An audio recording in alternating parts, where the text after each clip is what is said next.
Tesla is going to change its exterior cameras. Why is Tesla making this big change? It is quite a big change considering the fact Tesla is already using relatively new cameras, which were much better than the previous generation. I'm talking quality that's at least twice as good in the hardware for cameras. Why is Tesla making this change? Well, I think there is a reason, and here are the details. Hello, my friends. Welcome to the channel. I'm Sam Evans. You're watching the Electric Viking. Tesla is making a change to its exterior side repeater cameras, which are used for full self-driving and Sentry mode. The change is an upgrade in preparation for the AI5 suite, which CEO Elon Musk said will come in a few vehicles next year. So probably really a mainstream change starting the beginning of 2027. We're looking at just over a year away before AI5 chips are being used. These AI5 chips, though, are a massive upgrade over Tesla's existing hardware 4. Currently, Tesla uses a Sony sensor lens with the model number IMX963, says Tesla Radi, a 5 megapixel camera with better dynamic range and low light performance over the past iteration in hardware 3 vehicles. And to give you some context, the cameras in hardware 3 vehicles, they're only 1.2 megapixels, which is pretty, to be honest, pretty small. So the current ones are 5 megapixels, so 4 times better in terms of the actual megapixels. Now, the cameras are not 4 times better, but, you know, in theory, they could be, but they're not really. They're still much better, though. However, Tesla wants to upgrade, and Tesla hacker Green has spotted a new sensor model. So he's saying Tesla is changing, upgrading cameras in new cars produced, whereas hardware 4 to date used exterior cameras with IMX963. Now they have something called IMX00N. What exactly is IMX00N? Well,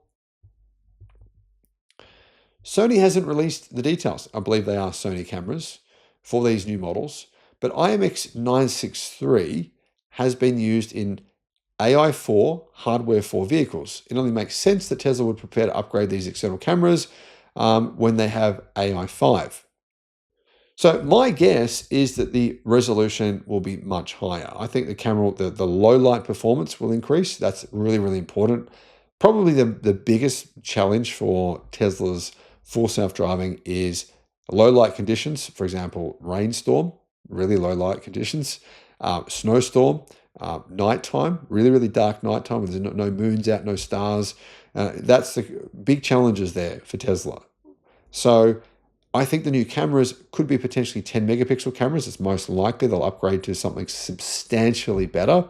And in conjunction with the basically the new hardware chip from Tesla, much faster processing, a much greater capacity.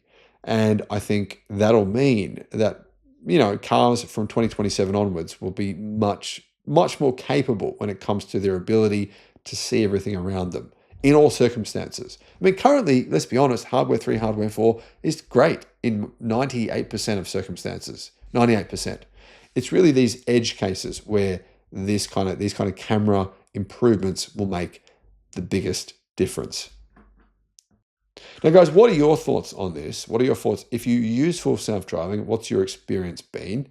Let me know what you think in the comments below. And also, the other question I have is, for those of you who have a Tesla or you look at this sort of stuff a lot, do you think that by Tesla using this new hardware, this new chip, much improved AI5 chip, in combination with new cameras, probably significantly improved cameras, will that enable Tesla to just get approval for full self-driving and be able to have hands-off, hands-off, going to sleep in the car, arrive at your destination, wake up, driving? Will that be the difference maker that Tesla needs? Or does Tesla really need things like additional sensors and radars? I personally think they can do this without this additional sensors and radars. But I do know a lot of people disagree with me on that. What are your thoughts? Thanks for watching.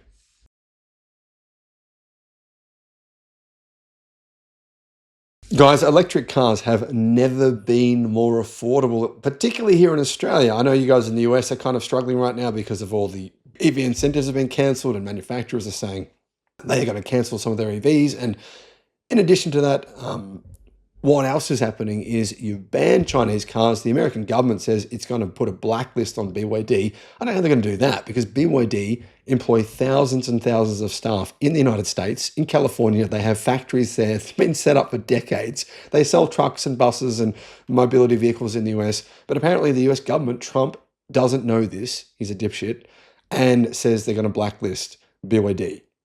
So they're going to fire all these staff and get rid of them. I don't know. I mean, it's crazy. But anyway, getting to the real story here. That is, when you open up a market and it basically you allow car manufacturers to come in and sell what, basically you have a free market. America used to be a free market. Everything's changed in the last few years.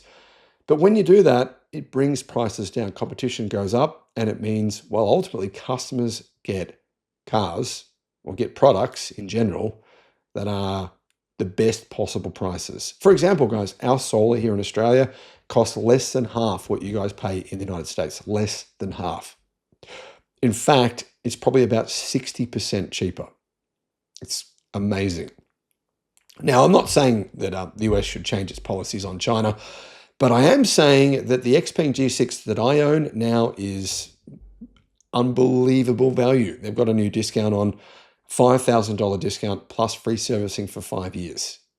It's basically like a $10,000 discount. So we're talking now, the Xpeng G6, the long range version is 55,000 Australian dollars. That's 35,000 US dollars without any incentives for a Tesla Model Y. Basically, it's exactly the same size as a Tesla Model Y, right? With faster charging and no Tesla badge. You'd think some people might like that, yeah? Anyway, the Xpeng G6, guys, I've owned it now for, how long? I don't even remember now, at least a year. I've done about 17,000 kilometers on it. The long range version, 36,000 US dollars or 55,000 Australian dollars now. That has 570 kilometers of range, which is 354 miles of range. It has 290 kilowatt fast charging, but it'll hold that charge.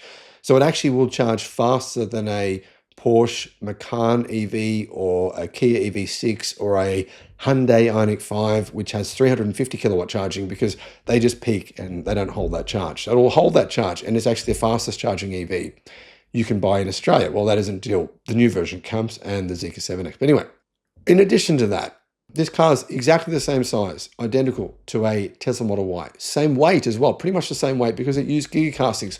2 massive gigacastings, plus it has a structural battery pack. I've been really happy with it. There's only been one thing go wrong with the car, and that is the rear seat belt. One of them, I can't push it in.